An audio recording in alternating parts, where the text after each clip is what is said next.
السلام علیکم اللہ اس بات کی رہنمائی کریں کہ امت مسلمہ میں غیر مقلد کون ہے؟ غیر مقلد کوئی ہے ہی نہیں میرے بھائی۔ یہ اصل میں مقلدین کی طرف سے اہل حدیث کو بدنام کرنے کے لیے ایک ورڈ یوز کیا گیا ہے۔ یہ ایک ورڈ ہے غیر مقلد، ورنہ یہ کوئی سرے سے کوئی چیز ہے ہی نہیں۔ مقلد کہتے ہیں تقلید کرنے والے کو۔ تو ان مقلدوں نے اہل حدیث کو بدنام کرنے کے لیے بہت سارے ورڈ یوز کیے ہیں۔ ان میں وہابی بھی ہے، ان میں ملکہ وکٹوریہ کی پیداوار بھی ہے، لمبی باتیں ہیں، انہی میں ایک غیر مقلد بھی ہے، جبکہ سرے سے یہ کوئی جملہ ہی نہیں بنتا۔ مثال کے طور پر اب میں جب آپ سے بات کر رہا ہوں، سوال کا جواب آپ کا ریکارڈ کر رہا ہوں نا، اب دن ہے۔ اب دن کے مقابلے میں کیا ہوتا ہے ذرا آپ بتائیے؟ میں جہاں بیٹھا ہوں یہاں 2 عدد انرجی سیور بھی جل رہے ہیں، ٹھیک ہے، دن کا وقت ہے نا، اور روشنی بھی ہے۔ 2 چیزیں میرے پاس فی الوقت ہیں، ایک یہ ہے کہ دن ہے اور ایک یہ ہے کہ روشنی ہے، اور بھی بہت ساری چیزیں ہیں بات مختصر کرنے کے لیے۔ اب دن کے مقابلے میں آپ کیا کہیں گے کیا ہوتا ہے؟ ویسے تو چاہیے یہ کہ میں سوال یہیں پہ چھوڑ دوں آپ کے ذمہ۔ روشنی کے مقابلے میں کیا ہوتا ہے؟ چاہیے تو یہ کہ بس یہاں میں یہ جواب کٹ کر دوں۔ دن کے مقابلے میں رات ہوتی ہے نا، روشنی کے مقابلے میں اندھیرا ہوتا ہے، یہی چیز ہے نا۔ اب اگر ایک جاہل آدمی کہے دن کے مقابلے میں غیر دن، روشنی کے مقابلے میں غیر روشنی، آپ اسے کیا کہو گے؟ میں نہیں کہتا پھر کوئی ناراض نہ ہو جائے۔ دن کے مقابلے میں اگر کوئی کہے غیر دن، روشنی کے مقابلے میں کہے غیر روشنی، جو آپ نے کہنا ہے وہ آپ کہہ دینا۔ اور دن کے مقابلے میں رات کا ورڈ یوز ہوگا نا، روشنی کے مقابلے میں اندھیرے کا ورڈ یوز ہوگا، تو دن کے مقابلے میں غیر دن تو نہیں ہوتا۔ تو اس لیے میرے بھائی یہ غیر مقلد کوئی ورڈ ہے ہی نہیں۔ اہل حدیث کو ان مقلدوں نے غیر مقلد کہا ہے، اور غیر مقلد کے حوالے سے پھر یہ لوگوں کو کیا کہتے ہیں؟ یہ جناب اماموں کو نہیں مانتے، ائمہ کرام کو نہیں مانتے۔ تو میرے بھائی ہم ائمہ کرام کو مانتے ہیں، اپنا راہبر، رہنما، مرشد، پیشوا، مقتدا مانتے ہیں حضرات ائمہ اربعہ کو رحمہم اللہ تعالی۔ اور ائمہ صرف اربعہ ہی نہیں ہیں، ائمہ تو سینکڑوں اور ہزاروں میں ہیں۔ آگے لکھتے ہیں کہ اگر آپ کا جواب اہل حدیث ہے تو وہ بھی تو امام مالک کی تقلید کرتے ہیں، انا للہ و انا الیہ راجعون۔ یہ پھر ایک لطیفہ ہے، جب ہم غیر مقلد ہیں تو امام مالک کے مقلد کہاں سے ہوئے؟ آپ نے امام مالک لکھا، لوگ ہمیں امام بخاری کا مقلد بھی کہہ دیتے ہیں۔ تو جب ہم غیر مقلد ہیں، ہم امام بخاری یا امام مالک کے مقلد کیوں ہوئے؟ کیوں تقلید کریں گے؟ ان لوگوں کی اس جاہلانہ اصطلاح کے اندر غیر مقلد وہ ہے جو تقلید نہ کرتا ہو، اماموں کو نہ مانتا ہو۔ تو امام مالک کی تقلید کہاں سے آ گئی؟ کیا امام مالک جنات سے تھے؟ امام بخاری کی تقلید ہم کیوں کریں گے؟ کیا وہ انسانوں کی بجائے جنات سے تھے؟ یا امام مالک اور امام بخاری رحمۃ اللہ علیہ تعالی علیہ فرشتوں میں سے تھے؟ بھئی جب ہمیں غیر مقلد کہا، اور تمہارے نزدیک وہ کہ جو تقلید نہ کرے، اور مقلدوں کے نزدیک وہ جو اماموں کو نہ مانے، تو پھر امام مالک یا امام بخاری کی تقلید کہاں سے گھس آئی؟ اصل بات یہ ہے ان غریبوں کو سمجھ نہیں آتی کہ ہمیں کہیں تو کیا کہیں۔ غیر مقلد کہنے کو کہہ دیتے ہیں، پھر بدنام کرنے کے لیے کہتے ہیں امام مالک کے مقلد ہیں، امام احمد کے مقلد ہیں، امام بخاری کے مقلد ہیں۔ او اللہ دیو بندے ہو، جب اب آپ نے ہمیں غیر مقلد کہا تو پھر ہم تقلید نہ کرنے والے ہوئے۔ تمہاری لغت میں، حالانکہ یہ لغت کوئی الف با تا رکھنے والی ہے ہی نہیں، دن ہے تو رات ہے، روشنی ہے تو اندھیرا ہے۔ یہ کوئی نہیں کہے گا کہ دن کے مقابلے میں غیر دن، روشنی کے مقابلے میں غیر روشنی۔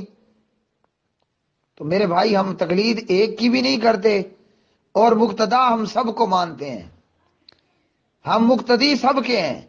امام مالک میرے مقتدا ہیں، باقی ائمہ بھی آپ ان کو بیچ میں ایڈ کر لیں۔ امام بخاری کو بھی اور مسلم کو بھی اور سب کو ایڈ کریں. یہ ہمارے مقتدا ہیں جس کی اقتدا کی گئی ہو. ہم کون ہیں؟ ہم ان کے مقتدی ہیں. ہم ان کے مقتدی ہیں لیکن تقلید نہیں کرتے. جس امام کی بات کتاب و سنت مطابق اور موافق ہو اور معاون ہو. یہ 3 ورڈ میں یوز کر رہا ہوں، یہ اپنے پاس لکھ لیں. جس امام کی رائے، جس امام کی بات، جس امام کا قول حدیث رسول صلی اللہ علیہ وسلم کے مطابق ہو، نمبر 1. حدیث رسول صلی اللہ علیہ وسلم کے موافق ہو، نمبر 2. حدیث رسول صلی اللہ علیہ وسلم کے ساتھ معاون ہو، نمبر 3. ہم اس امام کی بات لے لیتے ہیں، اور جس کی مطابق نہ ہو، موافق نہ ہو، معاون نہ ہو، اسے ہم چھوڑ دیتے ہیں.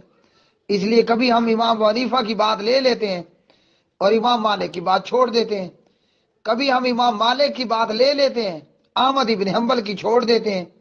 کبھی احمد ابن حنبل کی لیتے ہیں، محمد بن ادریس کی چھوڑ دیتے ہیں. تو ہمارا جو ٹارگٹ ہے نا، ٹارگٹ جس سے ہم اہل حدیث ہیں، ہمارا ٹارگٹ ہے کتاب اللہ، سنت رسول اللہ صلی اللہ علیہ وسلم. کیا مطلب؟ مطلب کہ ہم نے اللہ کے قرآن کو لینا ہے، بھلے قرآن مجھے امام جعفر صادق کے گھر سے مل جائے رحمت اللہ علیہ. ہم کون ہیں؟ حدیث والے ہیں نا، اہل حدیث ہیں. اللہ کی حدیث کیا ہے؟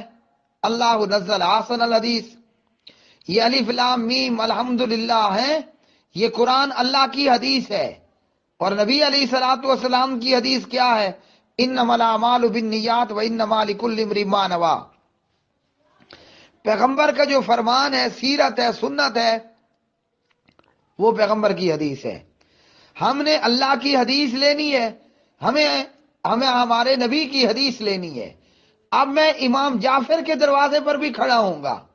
آپ جب دیکھیں گے نا کہ محمد اقبال امام جعفر کے دروازے پہ کھڑا ہے، وہاں سے مجھے قرآن اور حدیث مل گیا، میں سینے سے لگائے واپس آ جاؤں گا. آپ دیکھیں گے کہ محمد اقبال امام ابو حنیفہ کی جوتیاں سیدھی کر رہا ہے. آپ دیکھیں گے کہ محمد اقبال امام ابو حنیفہ کے دروازے پہ کھڑا ہے. آج ان ائمہ کرام کی فقہ موجود ہے نا، تو امام کی فقہ کسی کی طرف منسوب ہے خالی، تو کسی سے واقعتاً ثابت ہے. تو ہم امام کے دروازے پر مطلب اماموں کی فقہ. آپ دیکھیں گے کہ ہم امام مالک کے دروازے پر ہیں، ہم احمد ابن حنبل کے دروازے پر ہیں، ہم محمد بن ادریس کے دروازے پر ہیں، امام شافعی رحمت اللہ علیہ مجمعین. بلکہ آپ دیکھیں گے میں امام موسیٰ کاظم کے دروازے پر بھی ہوں گا، میں امام تقی اور امام نقی کے دروازے پر بھی ہوں گا، میں امام حسن اور امام حسین اور امام علی علیہ السلام کے دروازے پر بھی کھڑا ہوں گا. جہاں سے اہل حدیث کو قرآن پاک ملے گا، محمد الرسول اللہ صلی اللہ علیہ وسلم کا فرمان ملے گا، وہ ہم لے آئیں گے. اور جہاں قرآن اور حدیث کے خلاف مل جائے گا، وہ ہمیں وہیں چھوڑ کر خالی ہاتھ واپس پلٹ آئیں گے. کیا کریں گے؟ خالی ہاتھ واپس پلٹ آئیں گے. یہ ہے اہل حدیث. اور ستم ظریفی کہیں، بد نصیبی بولیے، محرومی کہیے، چور مچائے شور کہیے، وہ کیا ہے؟ ائمہ کرام کو مانتا ہی اہل حدیث ہے. لیکن آج اہل حدیث کو غیر مقلد کہہ کر ظالموں نے بدنام کرنے کی کوشش کی، لیکن ہوگا کچھ نہیں. یہ ایسا ہی ہے کہ جناب کوئی اپنی چراغوں سے کتاب و سنت کی شمع کو بجھانے کی کوشش کرے، لیکن اللہ نے فرما دیا یہ اپنی پھونکوں سے قرآن و سنت کی، اسلام کی شمع نہیں بجھا سکتے. تو ہمیں مقلد 100 بدنام کر لیں کہ یہ اماموں کو نہیں مانتے، یہ اماموں کے گستاخ، بزرگوں کے گستاخ، کیونکہ یہ تقلید نہیں کرتے. سچ یہ ہے کہ امام کو مانتا ہی اہل حدیث ہے. اور میں آپ کو بتا دوں، کل قیامت کے دن ہوگا، ہمارے ساتھ اللہ کی توحید ہوگی، پیغمبر کی رسالت اور نبوت ہوگی، اور امام کی امامت ہوگی. اللہ بھی ہم سے راضی، رسول بھی راضی، اور امام بھی راضی انشاءاللہ تعالی. تو امید ہے کہ اب وضاحت کافی ہوگی.